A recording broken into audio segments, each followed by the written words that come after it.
world is changing. Bigger missiles, different missiles. Precision gunfire support. We move into the future. Railgun, solid-state laser. Lasers, railguns. Megawatts of power at your fingertips. Power, and lots of it. DDG 1000. Zumwalt, DDG 1000. DDG 1000. It's changed the game. Never ever been done before. Radically different than anything I've worked on. Radical departure from previous ship design. New wave of the future. This is the way for the future.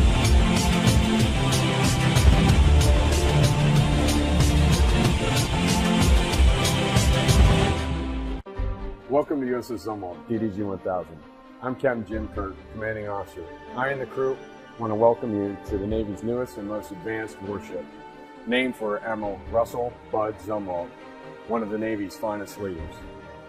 He reformed the Navy as a fighting force to contend with an increasingly capable Soviet Navy during the Cold War. This ship and her crew seek to honor Admiral Zumwalt's legacy. The ship is a multi-mission surface combatant built to provide the fleet a highly survival and capable warship. It's the first of 3 Zumwalt-class destroyers being built for our Navy.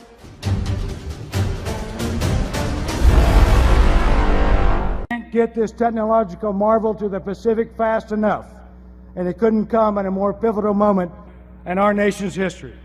Zumwalt will play a heavy role in giving us the clear edge in these challenges. We must continue to develop and field combat power like this ship to defend the U.S. homeland and the homeland of our allies. Indeed, it's fitting that Zumwalt's motto is Pax Propter Vim, Latin for peace through power.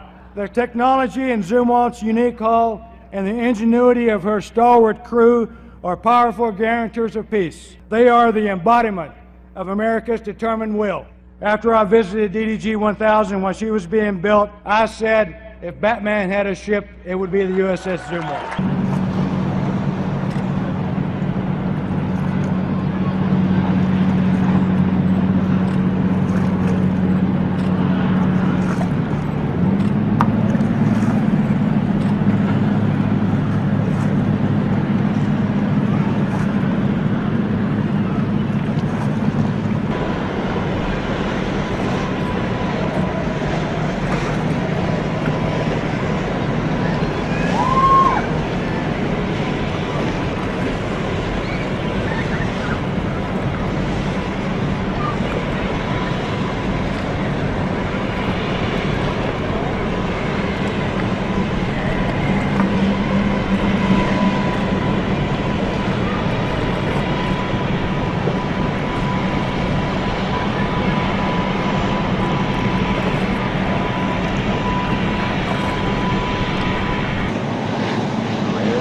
You'll see it. Jump on. They got doors open. Yeah, I'll go with it.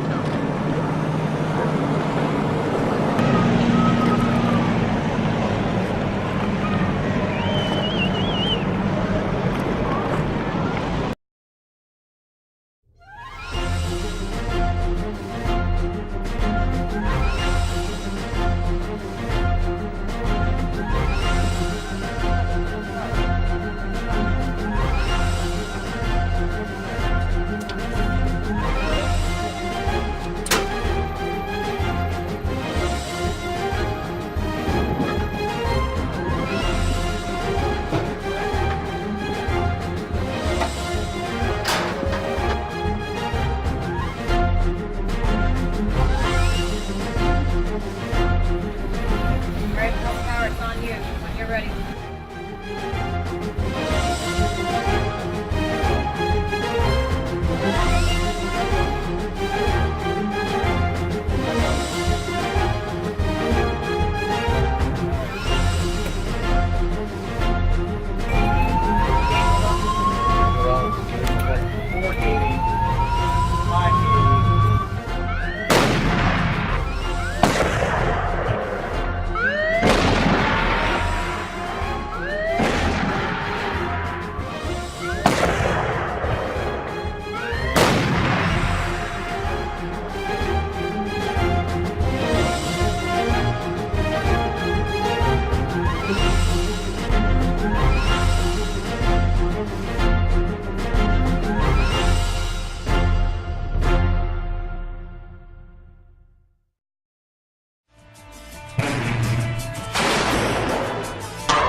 The Navy's revolutionary electromagnetic railgun will be displayed for the first time in the eastern U.S. early next month at the Future Force Expo in Washington, D.C. Chief of Naval Operations Admiral Jonathan Greenert will speak at the event. The railgun substitutes electromagnetic propulsion for gunpowder, launching projectiles at 6 times the speed of sound over distances of more than 100 nautical miles. The gun reduces the need for ships to carry high explosives and also reduces the danger of unexploded ordnance remaining on the battlefield. Navy officials hope to begin testing the railgun at sea in 2016.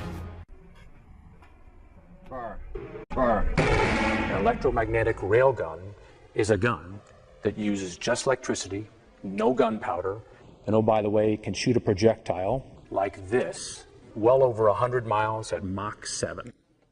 Rear Admiral Fuller added that the EM railgun technology represents a new offensive capability for the U.S. Navy, allowing... We're defending America's freedom right here. And just knowing, that we're on here together making this happen.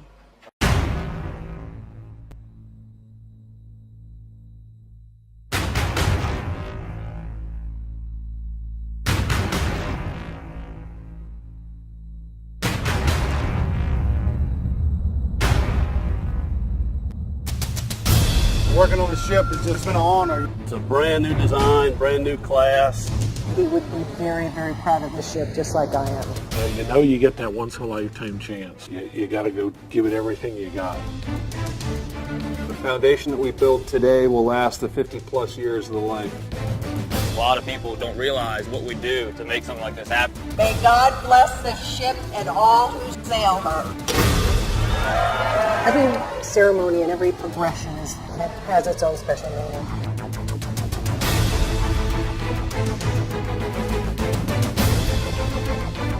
It's pretty amazing what people can do with their hands.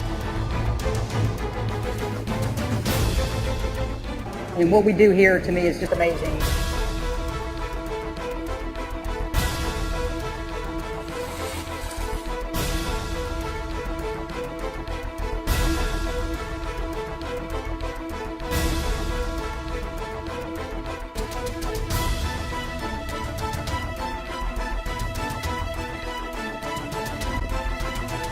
But this is all new. This is an electrical boat. It's highly technologically advanced, and it's a great feeling to know that I'm part of a brand new era of carrier.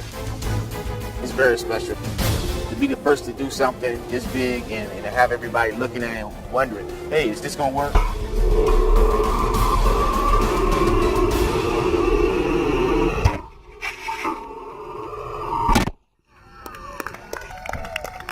There's a whole lot of people that are doing a lot of good things here every single day to make this happen. It really is, a moment to be proud of. That was awesome.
Lager von der Sandwaffe.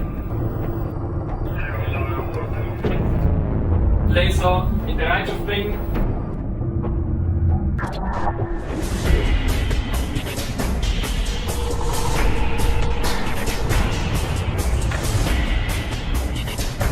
Alle Stationen starten in 5, 4, 3, 2, 1. Schuss!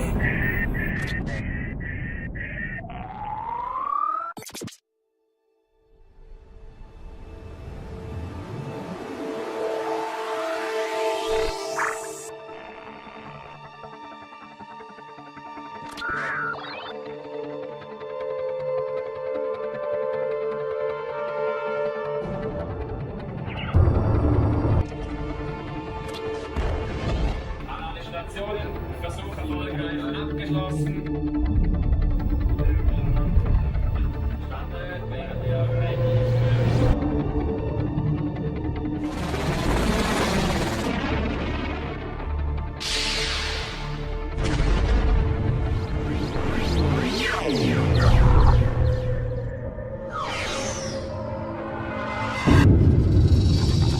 Defending the airspace, a complex and demanding task. Modern ground-based air defense systems have to be able to deter traditional targets. On top of that, they should also have CRAM capabilities to address asymmetric aerial attacks. Yet a new worrying threat has evolved recently. Low, slow, and small, so-called LSS targets, such as remotely controlled multicopters, model airplanes, etc.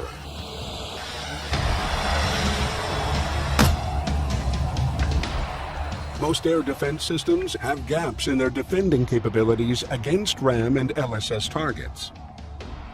To successfully close this gap, Rheinmetall Defense leads the way with its directed energy weapons.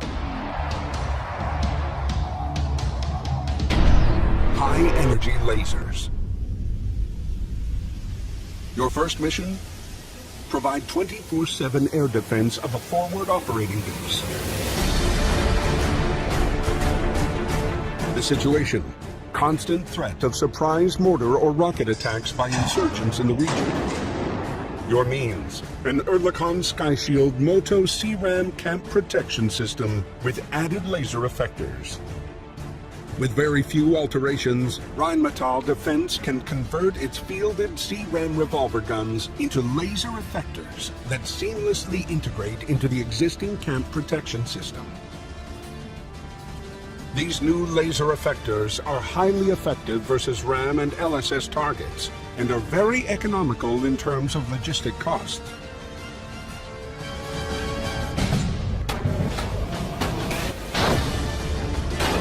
Attack.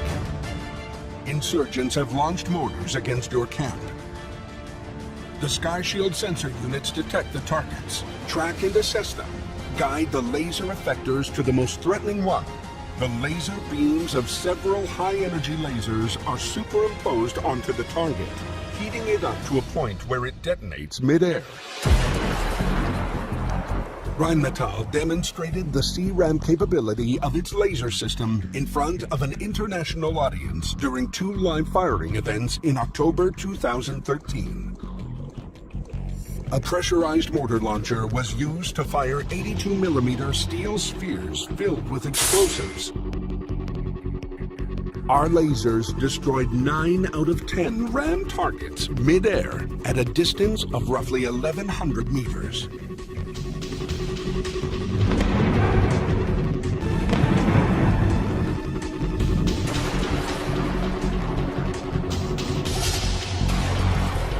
Mission accomplished.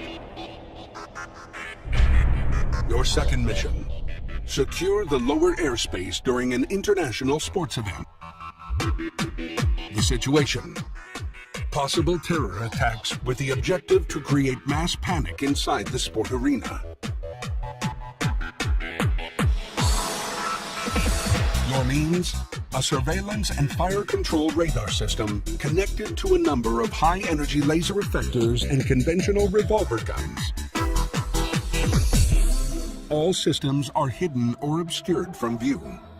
Our high-energy laser effectors are both inconspicuous as well as dead accurate and can be deployed discreetly. Attack. A remote-controlled multicopter approaches the arena. Deployable even in dense urban settings, modern LSS aerial vehicles are extremely maneuverable and use GPS to follow pre-programmed waypoint patterns. They can be obtained cheaply, also by misguided groups or individuals, and are capable of transporting payloads exceeding 2 kilograms. In our case, an explosive charge has been attached to the multicopter with the intention to detonate it in the stadium and cause mass panic. The radar surveillance system detects the unmanned aerial vehicle and tracks it. Rheinmetall's high-energy laser effectors are ready.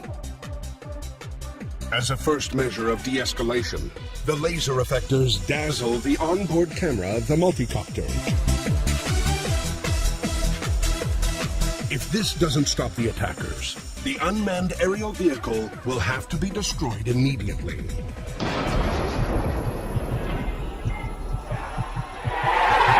Unnoticed by anybody in the arena, the laser effectors just quietly fulfilled their duty.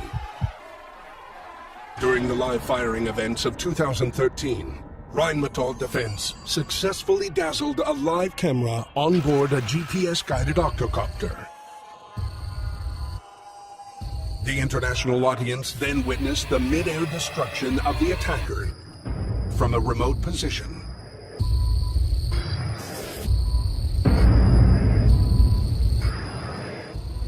Mission accomplished. Your last mission: protect an international port of vital economic importance against aerial attacks.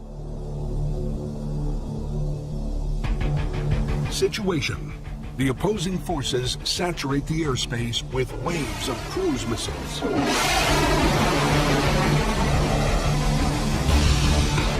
Your means?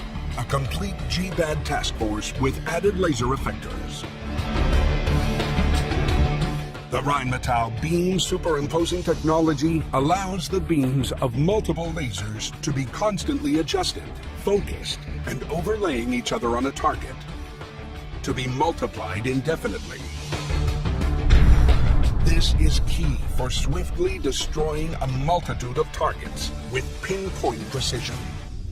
During a live demonstration in 2012, Rheinmetall verified their scalable laser energy approach by cutting through a 15mm steel girdle at a distance of 1,000 meters by superimposing the beams of 5 10-kilowatt lasers.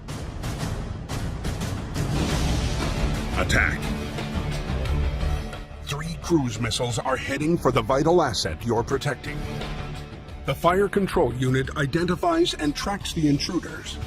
The laser effectors are pointed to the most threatening attacker and proceed to eliminate one target after the other.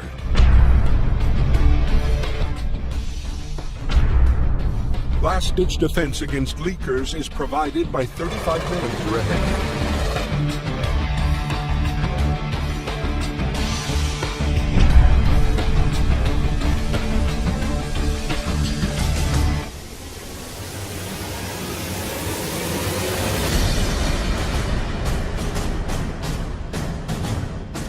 In October 2013, Rheinmetall proved to an international audience its ability to deter a saturation attack of 3 jet-powered UAVs approaching at 20-second intervals.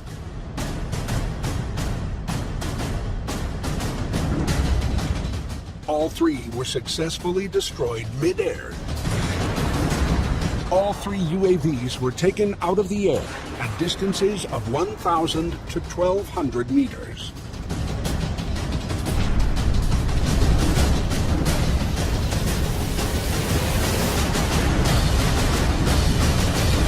Mission accomplished.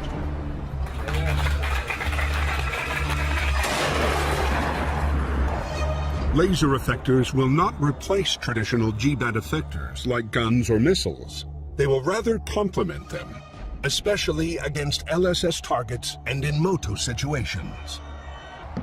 Low logistical cost, combined with all its other advantages, will help laser technology to become established as an effector against aerial and other threats. By calling upon the synergies of cross-division expertise, Rheinmetall was able to substantiate the technical feasibility of its high-energy laser prototypes during endless internal trials. A fully operational, high-energy laser effector system can be developed within the next decade. Soon, our high-energy laser effectors could close the short-range gaps in your existing GBAT.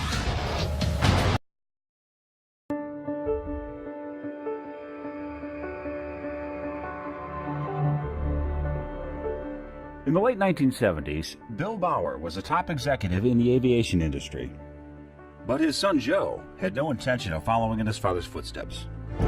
Never really dreamed of being an engineer or anything to do with, when I was young, with aircraft. You know, as far as I was concerned, I was going to be some kind of a professional athlete. But The football dreams faded, and engineering became his first love. A decade and a half later, he was working on the fledgling F-22 program. we've all worked together, the likes of Jim Sprouse, Jeff Babillon, Brent Vijay, all these senior leadership guys. We've all grown up with this airplane. In those early days, the world's most advanced fighter was merely a concept, a collection of computer designs and prototypes. It was Joe's job, and the job of thousands of others, to turn that concept into reality. Back before even the prototypes were built in Burbank, California, I was working the demonstration validation portion of it. And so I've seen all phases of the airplane. I've lived with it for 24, 25 years. My dad always says you have certain programs that you work on and some that you live on. This one was one that we'll all consider to have lived with. It's what a lot of people who worked on the F-22 say, that at some point along the way, it stopped being just another program. It's like you work together with the same group of people over and over every day, and you get to know them, and you get to know that they're part of a team, they're part of your team. We became like a family. And Sid Parker, who has walked every single F-22 out of Building B1, says he feels like each and every plane is his baby. You're like attached to each one of them, you think, you see one fly over, I get goosebumps now just watching one take off. It's like your kids are graduating from school and they're leaving home for the first time. It's like this F-22 is going out into the world, and you're proud to see it. And when you see it fly by, when you see it on TV in the news broadcast, you'll always have pride in your heart for what you've accomplished.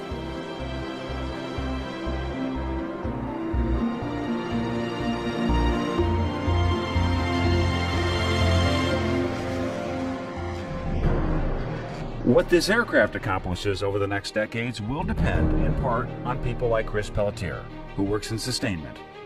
As amazing as this jet is now, he knows as technology and weapons improve over the years, so will the F-22. We have all kinds of modernization configuration efforts that are going on for the depots, and we try to optimize as much of that as we can at the field team units to reduce the cost for the warfighter and the customer. We basically have the beginning of an airplane here. It's a great model, it's got the basic pieces there, has a tremendous amount of capability, but the airplane has been built and designed so that you can add a lot more capability to it. Adding to that capability will take the hard work of hundreds of Lockheed Martin employees, some whose job will be to keep all those upgrades effectively invisible. Anything that's on the OML of the aircraft affects the stealth of the aircraft, and we have to be able to integrate that in and make it work and maintain the aircraft signature. To keep the F-22 on the cutting edge of invisible, Krauss and the rest of his team will have to keep up with stealth technologies and coatings, then incorporate them into the fleet. I guess I have a unique thing that I can walk out the airplane and lay my hand on and say, I did this. And there's not a whole lot of people that can do that.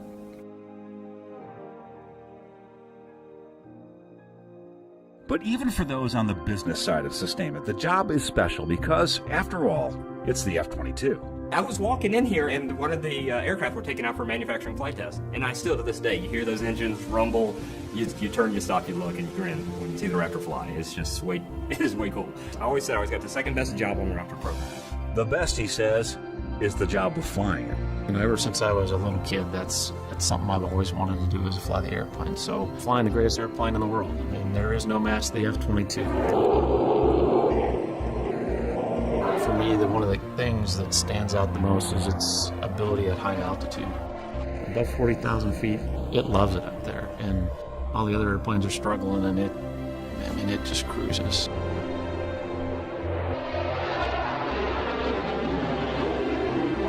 Everybody who's worked the program has got to know that they've built the best airplane in the world, and take pride in what you've done.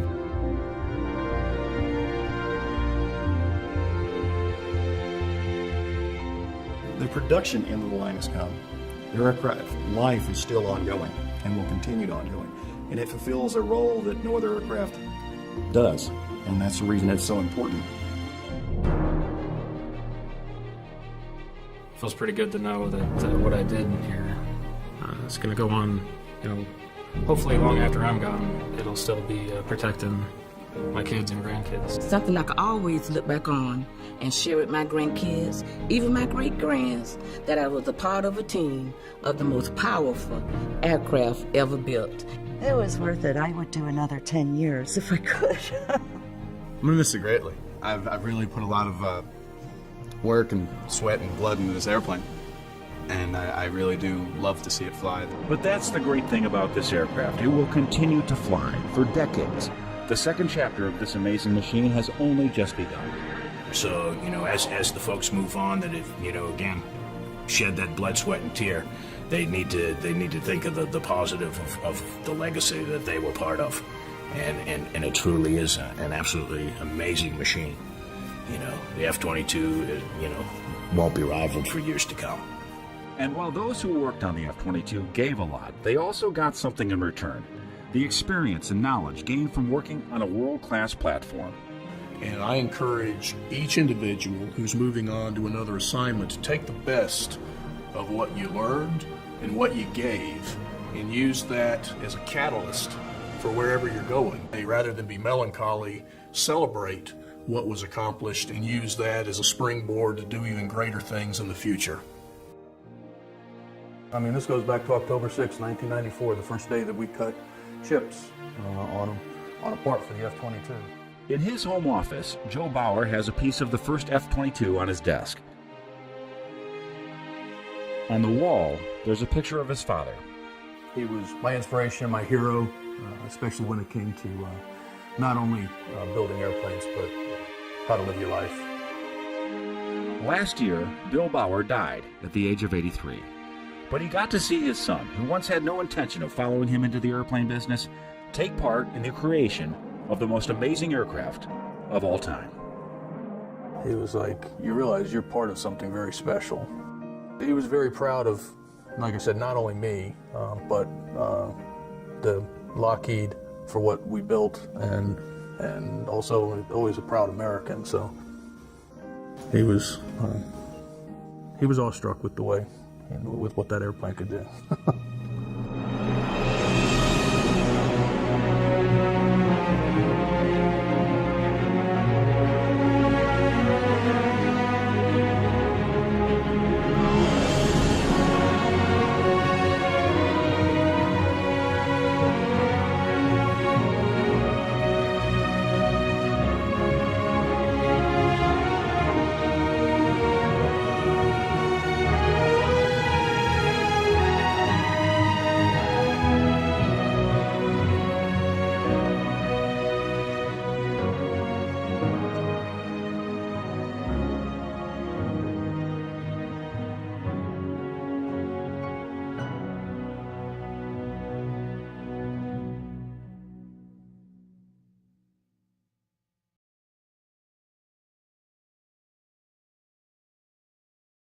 We are terribly moved by the 20-year history of this magnificent work.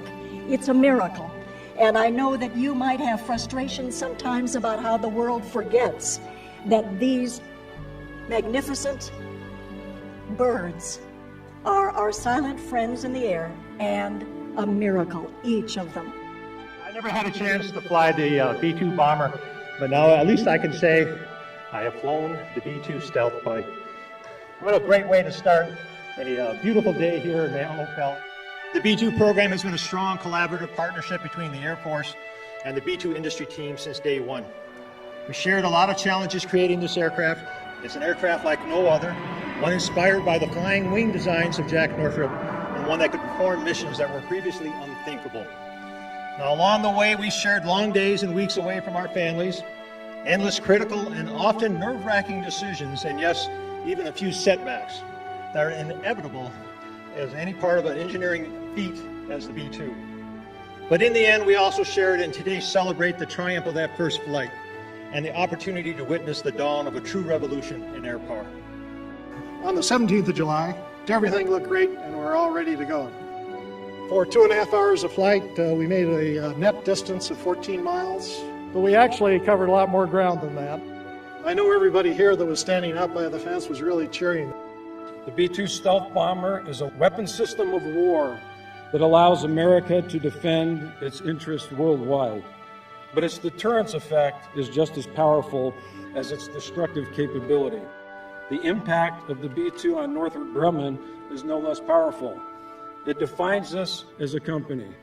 In the 20 years since first flight, B-2 has proven itself over and over again.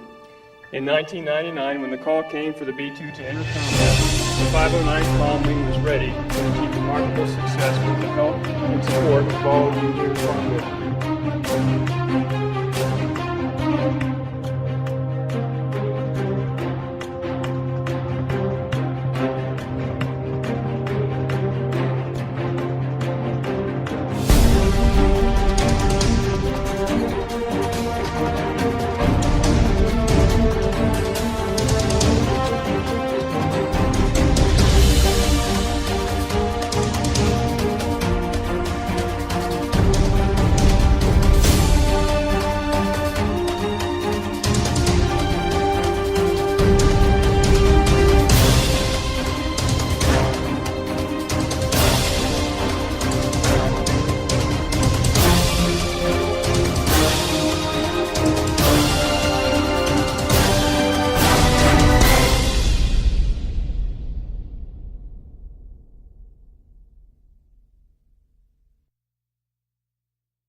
Ingenuity is not just some program. Ingenuity is our culture. It is our DNA. The things that we are building today will be talked about for the next 100 years. I would define ingenuity as doing something different than anybody else has ever even thought of.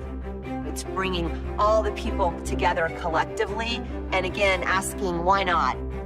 Have great, young, enthusiastic talent, learning how they solve problems and applying that to the systems that we have, the problems that we have to solve is really exciting. I decided to come to Northrop Grumman because I saw a team of people that was literally the best in the world doing something that could only be done here. It's a culture that is courageous, it's passionate, doesn't fear the impossible. I think the enemy of innovation is really bureaucracy and an intolerance for risk. If you are truly innovating, you will fail sometimes, and we have to create an environment where that's not punished. Testing's a lot of fun, and to be able to share that with your team and keep working to solve problems that may arise, it creates a fun challenge that I think any engineer would enjoy. I think it's collectively working together as a team and knowing that you can rely on each other is really what is at the core of us being successful long term. We are a team that has a common vision. We are bold and creative and take on risks. During lunchtime, we have guys that are flying remote-controlled airplanes, and because those people are so passionate about that, those things find their way into our business in clever technical solutions. Well, ingenuity is in all of us. It's all about empowering employees to go do what they know is right. Don't worry about what happened last year, last month, 10 years ago. There is no unlocking ingenuity in an employee. It's already there. It's important to realize the incredible stories of ingenuity across our enterprise. Those stories are us. And it's amazing the fact that we get to work for a company that makes this nation as great as it can be. That's the work we do.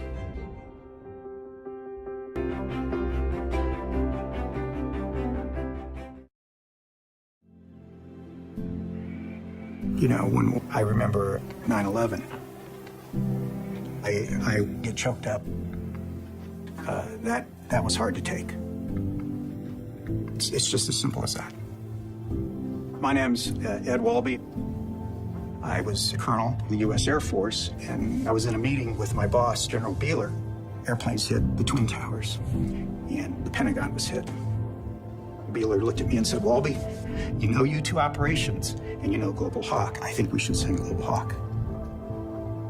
The mission was Afghanistan, and at the time, I only knew what Global Hawk was capable of. I hadn't seen one. It hadn't been proven anywhere. It was just in development. I was involved in determining the actual locations of the assets, to include the U-2 and eventually Global Hawk. We were all overcome with patriotism during that time. In fact, I wish we could model that today. My name is Avis Anderson, and I'm the logistics director of the Global Hawk platform at Northrop Grumman. I deployed forward with the initial team to set up the forward operating location in the Middle East, and we were there for every mission after that. It was pretty rough living for a little while, but extremely rewarding.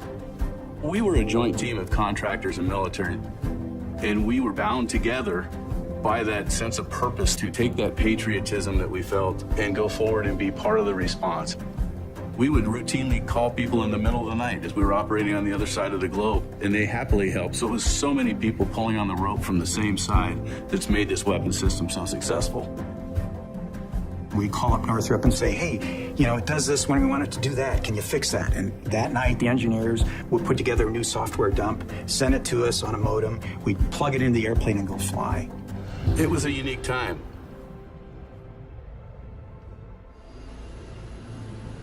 In our first deployment, there were a lot of unknowns, and the biggest unknown was the system going to operate once we got into theater? If it went over into the war and failed, it would be the end of the program. I remember the 5th or 6th mission that we had flown. We launched a mission towards Tora Bora, and we were on station. The Marines were charging up this ravine, and the intel guys in Germany said, wait, we got to stop them. We were picking out the campfires and the individual bodies of the Taliban standing around those campfires. They were waiting to ambush our guys. They radioed into the Marines. They all hunkered down. They brought in a gunship and saved the entire Marine group that was there. That was the mission we knew we had saved lives. Early on in my career, I flew U-2s. I'm very proud of U-2 operations, but we get 3 times the time over Afghanistan with our Global Hawk than we do the U-2. That's valuable. You wouldn't want to put a pilot in harm's way, and Global Hawk will never have that problem. There'll never be a call saying their husband or wife is not coming home. That will never happen with a Global Hawk platform. Global Hawk is an unmanned U-2. It saves lives every day. I see a very, very bright future to Global Hawk. It's not just a warfighting platform. It's got huge humanitarian opportunity as well. We responded to Haiti, to Japan, to the California fires. We were able to launch a reconnaissance system and cover the Earth. In our day-to-day jobs, many times we don't sit back and kind of realize the importance of what we all do. Having been involved in the program from the very beginning and then being there to see it put into use operationally, it was personal, frankly. I can't stress more how every one of those guys were ready to do everything they could to make that mission succeed. And I see that across Northrop Grumman. When we started, it was a simple little ACTD aircraft with 1 camera on board. It's got everything on board now. We can take it a lot of places. And they're going to find ways to use this system that nobody else can even begin to think of. If I could deploy with Northrop again, I'd do it in a heartbeat.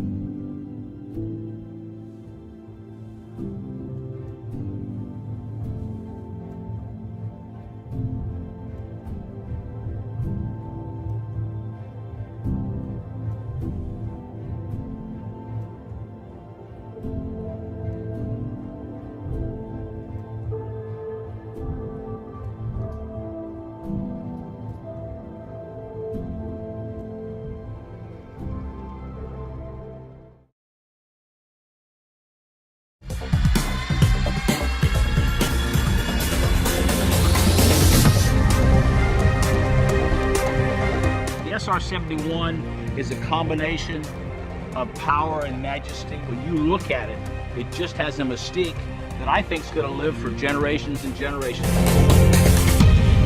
I wish I could take everybody up to 85,000 feet because you can see 350 miles in any direction.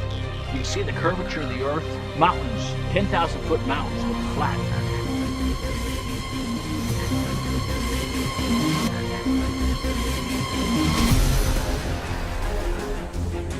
Six presidents used the SR-71 extensively because they had a great sense of confidence that it could in fact go out, collect the information required, and bring it back.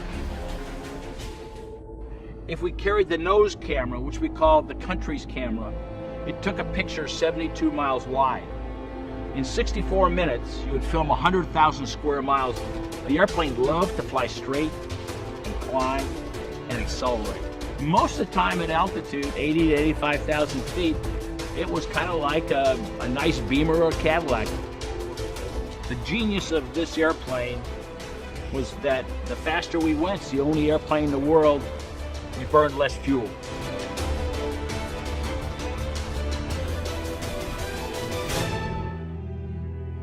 As I go around the country and try to visit and work with museums, there's a whole new generations of young men and women that are absolutely fascinated by this airplane. I was blessed in the Air Force because I was lucky to fly a number of Lockheed products. Lockheed was always there to bring in new innovation that met our needs as warfighters so we could better do our job.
I'm standing in front of the Abrams M1A2 SEP V3, which is the most modern version of the Abrams tank, and will go into the Army inventory starting in 2017.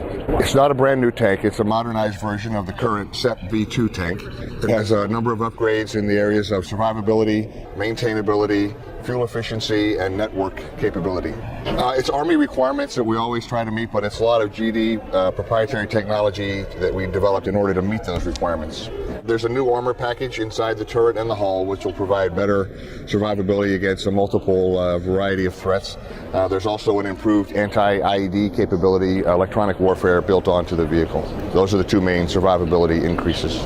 A major change for us for fuel efficiency is an Under Armour auxiliary power unit that will allow the turret to be operated while running on a small generator. On the Abrams SEP V3, this is the area of the tank where the generator is located, Under Armour inside the hull of the vehicle.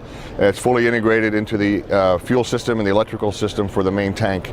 And off the left rear sponson here, the exhaust port for the generator. That's the one visual clue that this is a V3 instead of a V2. This is the first time we've unveiled it. There are 9 prototypes in existence today. 7 are being tested by the Army now, and this is one of 2 that we maintain for our engineering purposes. This spring we expect to be complete with testing and to get a decision from the Army to go to production, and we'll begin delivering in 2017.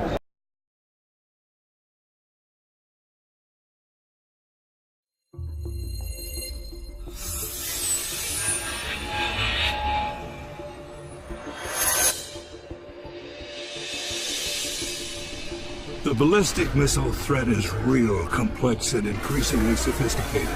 Meeting that threat requires a defensive capability that is equally sophisticated, a defense that can protect critical assets whenever and wherever they're threatened.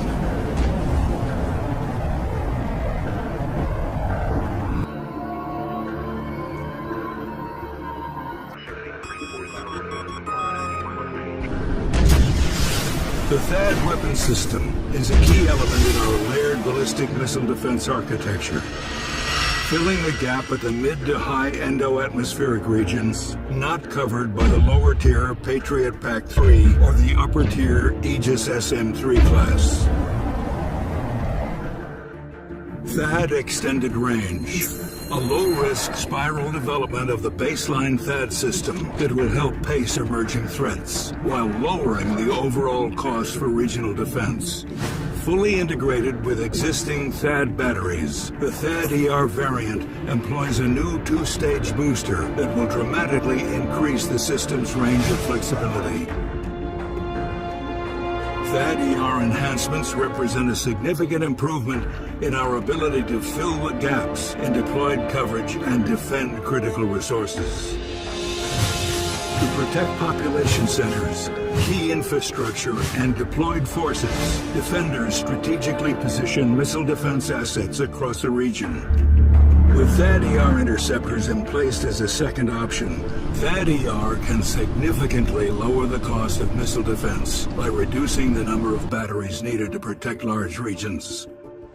THAAD-ER's extended battle space increases warfighters' options on multiple levels. It takes full advantage of the deployed THAAD radar's range, allowing threat engagements to occur much earlier in the timeline.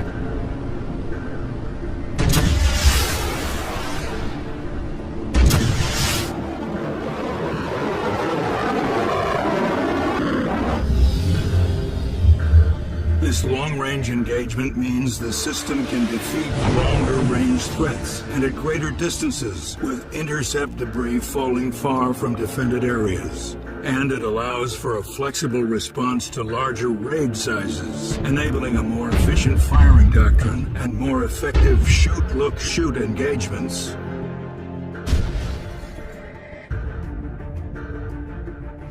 THAAD-ER's second stage greatly enhances its divert capability. This increases its agility and permits options such as mid-flight retasking of interceptor targets.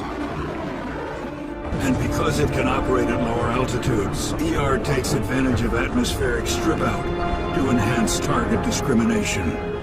The THAAD-ER variant leverages the existing baseline system and can significantly expand our missile defense capabilities.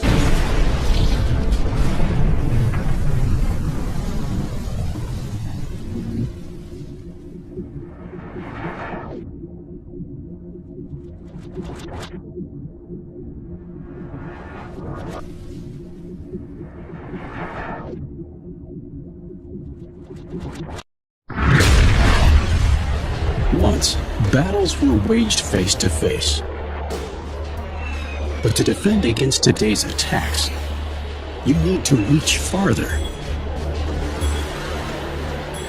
go faster, and be more accurate than ever before. Today, our premier defense is called Aegis.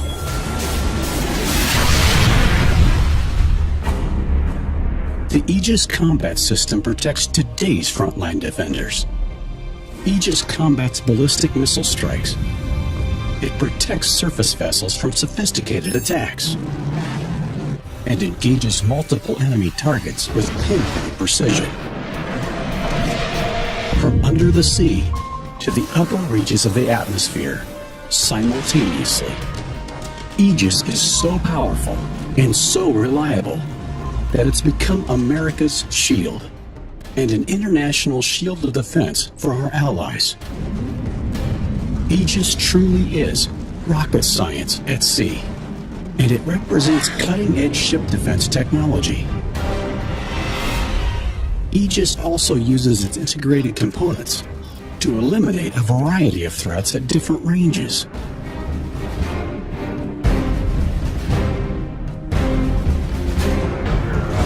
It can provide critical battlefield intelligence in nanoseconds, and it's accurate enough to destroy an enemy missile through the vastness of space. It's like hitting a bullet with a bullet.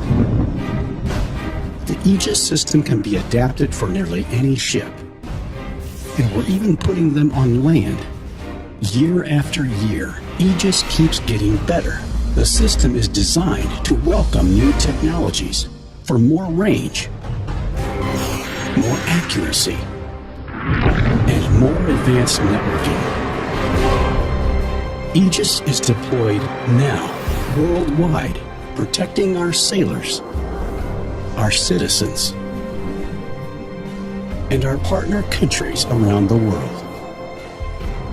An Aegis family who can share data and work together to defend us all. In today's world, the best offense is a great defense. Aegis, capable, proven, deployed.